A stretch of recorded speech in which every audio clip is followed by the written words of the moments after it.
So hi friends, KVM Kannada tech ಚಾನಲ್ಗೆ ಸ್ವಾಗತ. Friends, ಇವತ್ತಿನ ಒಂದು ವಿಡಿಯೋದಲ್ಲಿ SSGDಗೆ ಸಂಬಂಧಪಟ್ಟ ಹಾಗೆ ಒಂದು ಅಪ್ಲಿಕೇಶನ್ ಯಾವ ರೀತಿಯಾಗಿ ಆಗಬೇಕಂತ ಈ ವಿಡಿಯೋದಲ್ಲಿ ನಾನು ಸಂಪೂರ್ಣವಾಗಿ ತಿಳಿಸ್ಕೊಡ್ತಾ ಇದ್ದೀನಿ. ಸೊ ಅದರಿಂದ ಈ ವಿಡಿಯೋನು ಕೊನೆ ತನಕ ನೋಡಿ. ಅದೇ ರೀತಿಯಾಗಿ ಈ ವಿಡಿಯೋದಲ್ಲಿ ಹೊಸ ರೀತಿಯಾಗಿ ಅಪ್ಲೈ ಮಾಡಬೇಕಂತಲೇ ಹೇಳ್ಬೋದು. ಹೌದು ಫ್ರೆಂಡ್ಸ್, ನೀವು ಕಳೆದ ಹಿಂದಿನ ವರ್ಷದಲ್ಲಿ ನೀವು ಹಳೆ ರೀತಿಯಾಗಿ ಅಪ್ಲೋಡ್ ಮಾಡ್ತಾ ಇದ್ರು, ಹಳೆ ವೆಬ್ಸೈಟ್ ಇತ್ತು. ಸೊ ಆದರೆ ಇವಾಗ ಹೊಸ ವೆಬ್ಸೈಟ್ ಬಂದಿದೆ. ಸೊ ಅದು ಯಾವ ರೀತಿಯಾಗಿ ಆಗಬೇಕಂತ ಈ ವಿಡಿಯೋದಲ್ಲಿ ನಾನು ತಿಳಿಸ್ಕೊಡ್ತಾ ಇದ್ದೀನಿ. ಸೊ ಅದರಿಂದ ಈ ವಿಡಿಯೋನು ಕೊನೆ ತನಕ ನೋಡಿ. ಅದೇ ರೀತಿಯಾಗಿ ನಮ್ಮ ಚಾನಲನ್ನು ಇನ್ನೂ ಯಾರು ಸಬ್ಸ್ಕ್ರೈಬ್ ಮಾಡದೆ ವಿಡಿಯೋ ನೋಡ್ತಾ ಇದ್ರೆ ಅವರೆಲ್ಲ ಈಗಲೇ ಸಬ್ಸ್ಕ್ರೈಬ್ ಮಾಡಿ. ಓಕೆ, ಬನ್ನಿ ಫ್ರೆಂಡ್ಸ್, ಈಗ ಯಾವ ರೀತಿಯಾಗಿ SSGDಗೆ ಅಪ್ಲೈ ಮಾಡಬೇಕಂತ ಈ ವಿಡಿಯೋದಲ್ಲಿ ನಾವು ತಿಳಿತಾ ಹೋಗೋಣ. ಮೊದಲನೇದಾಗಿ ನೀವು ಕ್ರೋಮ್ ವೆಬ್ಸೈಟ್ನಲ್ಲಿ ಹೋಗ್ಬಿಟ್ಟು ನೀವು SSC ಅಂತ ಸರ್ಚ್ ಮಾಡಿ. SSC ಅಂತ ಈ ಥರ ಸರ್ಚ್ ಮಾಡಿರಿ ಫ್ರೆಂಡ್ಸ್. ಸರ್ಚ್ ಮಾಡಿದ ತಕ್ಷಣ ಫಸ್ಟು ಈ ಥರ ಇಂಟರ್ ಪೇಜ್ ಓಪನ್ ಆಗುತ್ತೆ. ನಂದು ಸ್ಲೋ ಇದೆ. ಸೊ ಈ ಥರ ಇಂಟರ್ ಪೇಜ್ ಓಪನ್ ಆಗುತ್ತೆ. ಸೊ ಈ ವೆಬ್ಸೈಟ್ನಲ್ಲೇ ಆಗಬೇಕು ಫ್ರೆಂಡ್ಸ್. ಹಳೆ ವೆಬ್ಸೈಟ್ ಇಲ್ಲ ಫ್ರೆಂಡ್ಸ್, ಈ ಹೊಸ ವೆಬ್ಸೈಟ್ ಬಂದಿದೆ. ಸೊ ಇದರಲ್ಲೇ ಆಗಬೇಕಾಗಿರುತ್ತೆ ನೀವು. ಸೊ ಇಲ್ಲಿ ಮೊದಲು ಇಲ್ಲಿ ರಿಜಿಸ್ಟರ್ ಅಂತ ಐತಲ್ಲ ನೋಡಿ ಫ್ರೆಂಡ್ಸ್, ಇಲ್ಲಿ ರಿಜಿಸ್ಟರು, ಇಲ್ಲಿ ಇದ್ರ ಮೇಲೆ ಕ್ಲಿಕ್ ಮಾಡಬೇಕಾಗಿರುತ್ತೆ ಫ್ರೆಂಡ್ಸು. ಕ್ಲಿಕ್ ಮಾಡಿದ ತಕ್ಷಣ ನಿಮಗೆ ಈ ಥರ ಒಂದು ಇಂಟರ್ ಪೇಜ್ ಓಪನ್ ಆಗುತ್ತೆ. ರಿಜಿಸ್ಟರ್ ನೀವು ಆಲ್ರೆಡಿ ನಾನು ಕ್ರಿಯೇಟ್ ಮಾಡ್ಕೊಂಡಿದ್ದೀನಿ. ಸೊ ಯೂಸರ್ ನೇಮು ಮತ್ತು ಪಾಸ್ವರ್ಡು. ಸೊ ಆದ್ದರಿಂದ ಇದು ಡೈರೆಕ್ಟಾಗಿ ಬರುತ್ತೆ. ಸೊ ಒಂದು ವೇಳೆ ನೀವು ಇನ್ನೂ ಯಾರು ಕ್ರಿಯೇಟ್ ಮಾಡ್ಕೊಂಡಿಲ್ಲ ಅವರೆಲ್ಲ ಈಗಲೇ ಕ್ರಿಯೇಟ್ ಮಾಡ್ಕೊಳ್ರಿ ಫ್ರೆಂಡ್ಸು. ಸೊ ಈ ಥರ ಲಾಗಿನ್ ಆಗಬೇಕಾಗಿರುತ್ತೆ ಅಂತ ಫ್ರೆಂಡ್ಸ್. ಈ ಥರ ಲಾಗಿನ್ ಆಗಿಬಿಟ್ಟು ಇಲ್ಲಿ ಏನು ಮಾಡಬೇಕು ಫ್ರೆಂಡ್ಸ್, ಇಲ್ಲ ಸೊ ಇಲ್ಲಿ ಕ್ಯಾಪ್ಚರ್ ತೋರಿಸ್ತಾ ಇದೆಯಲ್ಲ, ಸೊ ಅದನ್ನು ಇಲ್ಲಿ ಟೈಪ್ ಮಾಡಬೇಕಾಗಿರುತ್ತೆ. ಸೊ ಅದು ಯಾವ ರೀತಿ ಆಗಿದೆ ಅದೇ ರೀತಿಯಾಗಿ ಟೈಪ್ ಮಾಡಿ ಫ್ರೆಂಡ್ಸ್, ಇಲ್ಲಾಂದರೆ ಬರೋದಿಲ್ಲ. ಇಲ್ಲ ಫ್ರೆಂಡ್ಸು, ಇಲ್ಲಿ ತೋರಿಸ್ತಾ ಇದೆ ನೋಡಿ friends, application last date, application starting date. So ಇದ್ರ ಮೇಲೆ, ಸೊ ಇಲ್ಲಿ ಅಪ್ಲೈ ಅಂತ ಇದೆಯಲ್ಲ ಫ್ರೆಂಡ್ಸ್, ಇದ್ರ ಮೇಲೆ ಕ್ಲಿಕ್ ಮಾಡಬೇಕು. ಸೊ ಈ ಥರ ಕ್ಲಿಕ್ ಮಾಡಿದ ತಕ್ಷಣ ನಿಮಗೆ ಈ ಥರ ಒಂದು ಬರುತ್ತೆ. ಸೊ ಇಲ್ಲಿ ಫ್ರೆಂಡ್ಸ್, ಇಲ್ಲಿ ನಿಮ್ಮ ಪರ್ಸನಲ್ ಡೀಟೇಲ್ ಇನ್ಫಾರ್ಮೇಷನ್ ಕೊಡಬೇಕಾಗಿರುತ್ತೆ. ಸೊ ನೀವು ಇಲ್ಲೇನು ಕೊಡಬೇಕಾಗಿರೋದಿಲ್ಲ ಫ್ರೆಂಡ್ಸ್, ಯಾಕಂದರೆ ನೀವು ರಿಜಿಸ್ಟರ್ ಮಾಡುವಾಗ ನೀವು ಎಲ್ಲ ಡೀಟೇಲ್ಸ್ ಎಲ್ಲ ಕೊಟ್ಟಿರ್ತೀರ. ಸೊ ಅದನ್ನೇ ಇಲ್ಲಿ ತೆಗೆದುಕೊಳ್ಳುತ್ತೆ. ಸೊ ಅಂದರೆ ಪ್ರತಿಯೊಂದು ಇಲ್ಲೇ ಆ್ಯಡ್ ಆಗ್ತಾ ಹೋಗುತ್ತೆ. ಸೊ ಆದ್ದರಿಂದ ನೀವು ಇಲ್ಲಿ ಏನಾದರೂ, ಸೊ ಇಲ್ಲಿ ನೀವು ಏನು ಫಿಲಪ್ ಮಾಡೋ ಅವಶ್ಯಕತೆ ಇಲ್ಲ ಫ್ರೆಂಡ್ಸ್, ನೀವು ಡೈರೆಕ್ಟಾಗಿ ಹೋಗ್ಬೋದು ಅಂತಲೇ ಹೇಳ್ಬೋದು. ಆದರೆ ಇಲ್ಲಿ ನೀವು ಒಂದು ಚೆಕ್ ಮಾಡಬೇಕು ಫ್ರೆಂಡ್ಸ್, ಅಂದರೆ ನೀವು ಕರೆಕ್ಟಾಗಿ ಕೊಟ್ಟಿದ್ದೀರಾ ಇಲ್ಲ ಅಂತ ಇಲ್ಲಿ ಒಂದೊಂದಾಗಿ ಚೆಕ್ ಮಾಡ್ತಾ ಹೋಗ್ರಿ. ಸೊ ಒಂದು ವೇಳೆ ನಿಮ್ಗೆ ಏನಾದರೂ ಡೈರೆಕ್ಟಾಗಿ ನೆಕ್ಸ್ಟ್ ಮೇಲೆ ಕ್ಲಿಕ್ ಮಾಡ್ಬೋದು. ಸೊ ಇಲ್ಲಾಂದರೆ ಇಲ್ಲೇ ನೀವು ಚೇಂಜ್ ಮಾಡ್ಕೊಳ್ಬೋದು ಅಂತಲೇ ಹೇಳ್ಬೋದು. ಓಕೆ, ಬನ್ನಿ ಇವಾಗ ನೆಕ್ಸ್ಟ್ ಸ್ಟೆಪ್ ಏನಂತ ನೋಡ್ತಾ ಹೋಗೋಣ. ಅದೇ ರೀತಿಯಾಗಿ ನೆಕ್ಸ್ಟ್ ಪೇಜ್ ಈ ಥರ ಓಪನ್ ಆಗುತ್ತೆ. ಅಂದರೆ ಸೊ ಇಲ್ಲಿ ಓಕೆ ಅಂತ ಕ್ಲಿಕ್ ಮಾಡಬೇಕು. ಓಕೆ ಅಂತ ಕ್ಲಿಕ್ ಮಾಡಿದ್ರೆ ನೆಕ್ಸ್ಟ್ ಪೇಜ್ ಈ ಥರ ಓಪನ್ ಆಗುತ್ತೆ. ಸೊ ಇಲ್ಲಿ ಎಜುಕೇಷನ್ ಡೀಟೇಲ್ಸ್ ಕೊಡಬೇಕಾಗಿರುತ್ತೆ. ಸೊ ಹೌದು ಫ್ರೆಂಡ್ಸ್, ಇಲ್ಲಿ ಎಜುಕೇಷನ್ ಡೀಟೇಲ್ಸ್ ಯಾವುದು ಅಂದರೆ ನೀವು 10th ಮೇಲೆ ಆಗ್ತಾ ಇದ್ದಾರಲ್ಲ, 10th ಡೀಟೇಲ್ಸ್ ಏನೇನಿದೆ, ಸೊ ರೂಲ್ ನಂಬರ್ ಬೇಕು. ಸೊ ಅದೇ ರೀತಿಯಾಗಿ ಪರ್ಸಂಟೇಜ್ ಬೇಕು. ಸೊ ಅದೇ ರೀತಿಯಾಗಿ ನಿಮ್ಮದು ಕ್ವಾಲಿಫಿಕೇಷನ್ ಏನು, ಅಂದರೆ ನೀವು ಎಷ್ಟುವರೆಗೆ ಓದಿದ್ದೀರಿ, ಸೊ ಎಲ್ಲ ಡೀಟೇಲ್ಸ್ ಫಿಲಪ್ ಮಾಡಬೇಕಾಗಿರುತ್ತೆ. ಅದೇ ರೀತಿಯಾಗಿ ಇವಾಗ ನೀವು 10th ಮೇಲೆ ಅಪ್ಲೈ ಮಾಡ್ತಾ ಇದ್ದೀರಲ್ಲ, ಸೊ ನೀವು 10th ಸೆಲೆಕ್ಟ್ ಮಾಡ್ಕೊಳ್ರಿ. ಸೊ ಅದೇ ರೀತಿಯಾಗಿ ಪಾಸಿಂಗ್ ಇಯರ್, ಅಂದರೆ ನೀವು ಯಾವ ವರ್ಷದಲ್ಲಿ ಪಾಸ್ ಆಗಿದ್ದೀರಾ, ಸೊ ಅದನ್ನು ಫಿಲಪ್ ಮಾಡಬೇಕಾಗಿರುತ್ತೆ. ಸೊ ಅದೇ ರೀತಿಯಾಗಿ ನೀವು ಸ್ಟೇಟನ್ನು ಸೆಲೆಕ್ಟ್ ಮಾಡಬೇಕಾಗಿರುತ್ತೆ. ಸೊ ಅದೇ ರೀತಿಯಾಗಿ ನೀವು Karnataka secondary education examination board ಅದನ್ನು ಸೆಲೆಕ್ಟ್ ಮಾಡಬೇಕಾಗಿರುತ್ತೆ. ಸೊ ಅದೇ ರೀತಿಯಾಗಿ ನಿಮ್ಮ ರೂಲ್ ನಂಬರ್ ಇರುತ್ತೆ. ಸೊ ಅದು ರೂಲ್ ನಂಬರ್ ಕೂಡ ನೀವು ಸೆಲೆಕ್ಟ್ ಮಾಡಬೇಕಾಗಿರುತ್ತೆ.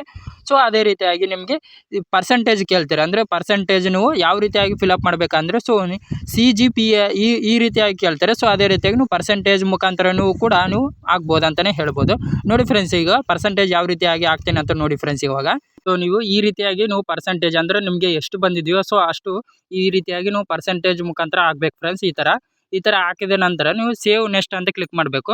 ಸೇವ್ ನೆಕ್ಸ್ಟ್ ಅಂತ ಕ್ಲಿಕ್ ಮಾಡಿದ ನಂತರ ಸೊ ನಿಮಗೆ ಮತ್ತೊಂದು ಪೇಜ್ ಓಪನ್ ಆಗುತ್ತೆ. ಸೊ ಯಾವ ರೀತಿಯಾಗಿ ಓಪನ್ ಆಗುತ್ತೆ ಅಂದರೆ, ಸೊ ಈ ಥರ ಓಪನ್ ಆಗುತ್ತೆ ಅಂತಲೇ ಹೇಳ್ಬೋದು. ಹೌದು ಫ್ರೆಂಡ್ಸ್, ಈಗ ಈ ಥರ ಓಪನ್ ಆಗಿದೆ ತಕ್ಷಣ ಅಂದರೆ, ಸೊ ಇಲ್ಲಿ ನೀವು ಏನು ಇನ್ಫಾರ್ಮೇಷನ್ ಕೊಡಬೇಕಂದ್ರೆ ಅಡಿಷ್ನಲ್ ಇನ್ಫಾರ್ಮೇಷನ್ ಕೊಡಬೇಕಾಗಿರುತ್ತೆ. ಹೌದು ಫ್ರೆಂಡ್ಸ್, ಇಲ್ಲಿ ನೀವು ಏನು ಕೊಡಬೇಕಾಗಿಲ್ಲ. ಸೊ ಇಲ್ಲಿ ನೋ ಅಂತ ಕ್ಲಿಕ್ ಮಾಡಿ, ಆಮೇಲೆ ಸೆಕೆಂಡ್ ಆಪ್ಷನ್ ಎಸ್ ಅಂತ ಕ್ಲಿಕ್ ಮಾಡಿ, ಅಷ್ಟೇ ಸಾಕು ಫ್ರೆಂಡ್ಸ್. ಈ ಎರಡು ಸೆಲೆಕ್ಟ್ ಮಾಡಿರಿ ಫ್ರೆಂಡ್ಸ್, ನೀವು ಏನು ಸೆಲೆಕ್ಟ್ ಮಾಡೋದು ಅವಶ್ಯಕತೆ ಇಲ್ಲ. ಮತ್ತು ನೆಕ್ಸ್ಟ್ ಪೇಜ್ ಓಪನ್ ಆಗುತ್ತೆ. ಸೊ ನೆಕ್ಸ್ಟ್ ಪೇಜ್ ಓಪನ್ ಮಾಡಿ ಫ್ರೆಂಡ್ಸ್. ನೆಕ್ಸ್ಟ್ ಪೇಜ್ ಓಪನ್ ಮಾಡಿದ ತಕ್ಷಣ ನಿಮಗೆ ಮತ್ತೊಂದು ಪೇಜ್ ಈ ಥರ ಇಂಟರ್ ಪೇಜ್ ಓಪನ್ ಆಗುತ್ತೆ. ಇಲ್ಲಿ ಅಡಿಷ್ನಲ್ ಇನ್ಫಾರ್ಮೇಷನ್ 2 ಅಂದರೆ ಪ್ರಿಫರೆನ್ಸ್ ಕೊಡಬೇಕಾಗಿರುತ್ತೆ. ಹೌದು ಫ್ರೆಂಡ್ಸ್, ಇಲ್ಲಿ ಪ್ರಿಫರೆನ್ಸ್ ಕೊಡಬೇಕಾಗಿರುತ್ತೆ.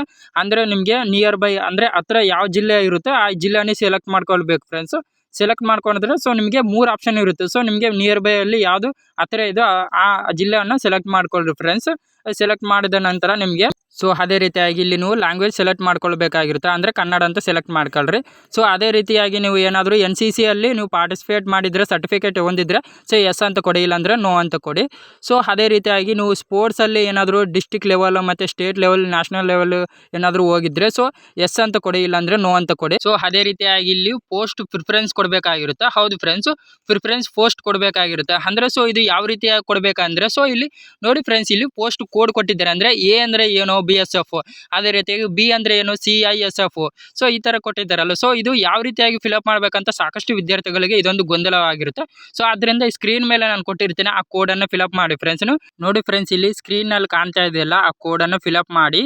ನೋಡಿ ಫ್ರೆಂಡ್ಸ್, ಇಲ್ಲಿ ಸ್ಕ್ರೀನಲ್ಲಿ ಕಾಣ್ತಾ ಇದೆಯಲ್ಲ, ಆ ಕೋಡನ್ನು ಕೆಳಗೆ ಕೂಡ ಫಿಲಪ್ ಮಾಡಬೇಕಾಗಿರುತ್ತೆ. ಅಂದರೆ ವೆರಿಫಿಕೇಶನ್ ಕೂಡ ಮಾಡಬೇಕಾಗಿರುತ್ತೆ. ಆ ಕೋಡನ್ನು ಫಿಲಪ್ ಮಾಡಿದ ತಕ್ಷಣ ನೀವು ನೆಕ್ಸ್ಟ್ ಮೇಲೆ ಕ್ಲಿಕ್ ಮಾಡಬೇಕಾಗಿರುತ್ತೆ. ಸೊ ನೀವು ಈ ಥರ ಫಿಲಪ್ ಮಾಡಿದ ತಕ್ಷಣ ನೀವು ಒಂದ್ಸಲಿ ಚೆಕ್ ಮಾಡ್ಕೊಳ್ಬೇಕಾಗುತ್ತೆ ಮತ್ತೊಂದ್ಸಲ. ಸೊ ಫಿಲಪ್ ಮಾಡಿದ ತಕ್ಷಣ ನೀವು ಸೇವ್ ಮೇಲೆ ಕ್ಲಿಕ್ ಮಾಡಬೇಕಾಗಿರುತ್ತೆ. ಸೊ ಮತ್ತೆ ಓಕೆ ಕ್ಲಿಕ್ ಮಾಡಿ.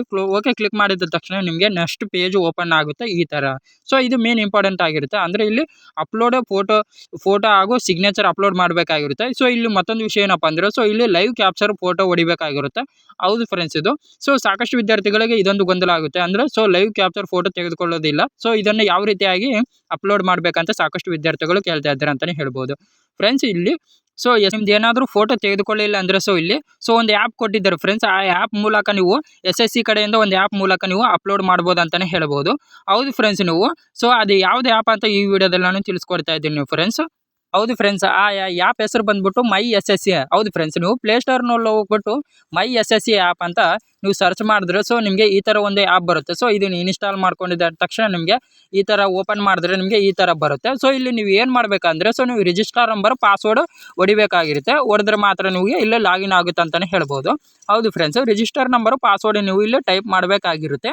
ನೀವು ರಿಜಿಸ್ಟರ್ ನಂಬರ್ ಪಾಸ್ವರ್ಡ್ ಟೈಪ್ ಮಾಡಿದ ತಕ್ಷಣ ನಿಮಗೆ ಈ ಥರ ಒಂದು ಪೇಜ್ ಓಪನ್ ಆಗುತ್ತೆ. ಹೌದು ಫ್ರೆಂಡ್ಸ್, ಇಲ್ಲಿ ಪೇಜ್ ಕಾಣಿಸ್ತಾ ಇದೆಯಲ್ಲ, ಇಲ್ಲಿ ಕ್ಯಾಪ್ಚರ್ ಅಂತ ತೋರಿಸ್ತಾ ಇದೆಯಲ್ಲ, ಸೊ ಅದ್ರ ಮೇಲೆ ನೀವು ಕ್ಲಿಕ್ ಮಾಡಬೇಕಾಗಿರುತ್ತೆ. ಹೌದು ಫ್ರೆಂಡ್ಸ್, ಇಲ್ಲಿ ಕ್ಯಾಪ್ಚರ್ ಮೇಲೆ ಕ್ಲಿಕ್ ಮಾಡಬೇಕು.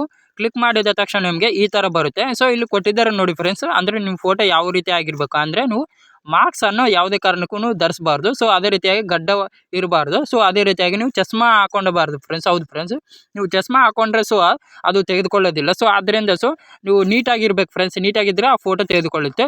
ಸೊ ಈ ರೀತಿಯಾಗಿ ನೀವು ಅಪ್ಲೋಡ್ ಮಾಡಬೇಕಾಗಿರುತ್ತೆ. ಈ ರೀತಿಯಾಗಿ ಅಪ್ಲೋಡ್ ಮಾಡಿದ ತಕ್ಷಣ ನೀವು ಆಟೋಮೆಟಿಕ್ ಆಗಿ ಅದು ಫೋಟೋ ತೆಗೆದುಕೊಳ್ಳುತ್ತೆ ಅಂತಲೇ ಹೇಳ್ಬೋದು.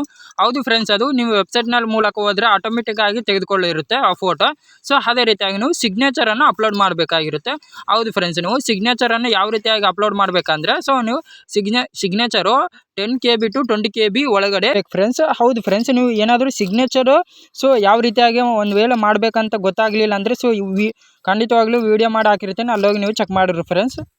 ಸರ್ವರ್ ಬಿಸಿ ಇದ್ದ ಕಾರಣಕ್ಕಾಗಿ ಫ್ರೆಂಡ್ಸ್ ನನ್ನ ಮೊಬೈಲ್ನಲ್ಲಿ ವೆಬ್ಸೈಟ್ ಓಪನ್ ಆಗ್ತಾ ಇಲ್ಲ.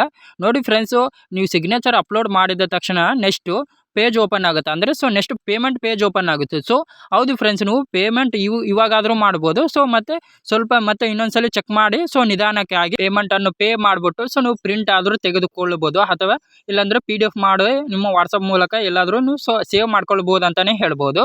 ಸೊ ಹೌದು ಫ್ರೆಂಡ್ಸ್, ಇಷ್ಟೇ ಆಗಿರುತ್ತೆ ಸೊ ಅಪ್ಲೈ ಮಾಡೋದು. ಸೊ ಒಂದು ವೇಳೆ ನಿಮಗೆ ಫೋಟೋ ಹಾಗೂ ಸಿಗ್ನೇಚರ್ ಯಾವ ರೀತಿಯಾಗಿ ಅಪ್ಲೋಡ್ ಮಾಡೋದು ಗೊತ್ತಿಲ್ಲ ಅಂತ ಹೇಳಿದ್ರೆ ಸೊ ಕಮೆಂಟ್ ಸೆಕ್ಷನ್ನಲ್ಲಿ ಕಮೆಂಟ್ ಮಾಡಿ ಫ್ರೆಂಡ್ಸ್. ಖಂಡಿತವಾಗ್ಲೂ ನಿಮಗೆ ತಿಳಿಸ್ಕೊಡ್ತೀನಿ. ಸೊ ಅದು ಯಾವ ರೀತಿಯಾಗಿ ಅಪ್ಲೋಡ್ ಮಾಡೋದಂತ ಮತ್ತೊಂದು ವೀಡಿಯೋದಲ್ಲಿ ನಿಮಗೆ ತಿಳಿಸ್ಕೊಡ್ತಾ ಇದ್ದೀನಿ. ಓಕೆ ಫ್ರೆಂಡ್ಸ್, ಈ ವಿಡಿಯೋದಲ್ಲಿ ಇದೊಂದು ಮಾಹಿತಿ ಆಗುತ್ತೆ. ಇದೇ ಥರ ಮಾಹಿತಿ ಬೇಕಂದರೆ ನಮ್ಮ ಚಾನಲನ್ನು ಇನ್ನೂ ಯಾರು ಸಬ್ಸ್ಕ್ರೈಬ್ ಮಾಡಿದ ವೀಡಿಯೋ ನೋಡ್ತಾ ಇದ್ದರೆ ಅವರಲ್ಲಿ ಈಗಲೇ ಸಬ್ಸ್ಕ್ರೈಬ್ ಮಾಡಿ. ಹಾಗೆ ಪಕ್ಕದಲ್ಲಿರೋ ಒಂದು ಬೆಲ್ ಐಕಾನ್ ಅನ್ನುತ್ತೆ. ನಾನು ಯಾವುದೇ ವೀಡಿಯೋ ಮಾಡಿದ್ರೆ ನಿಮಗೆ ತಕ್ಷಣ ನೋಟಿಫಿಕೇಶನ್ ಬರುತ್ತೆ, ಆಗ ನೀವು ಫ್ರೀಯಾಗಿ ನೋಡ್ಬೋದು. ಓಕೆ ಬಾಯ್ ಫ್ರೆಂಡ್ಸ್, ಇನ್ನೀಗ ಮತ್ತೊಂದು ವೀಡಿಯೋದಲ್ಲಿ ಸಿಗೋಣ.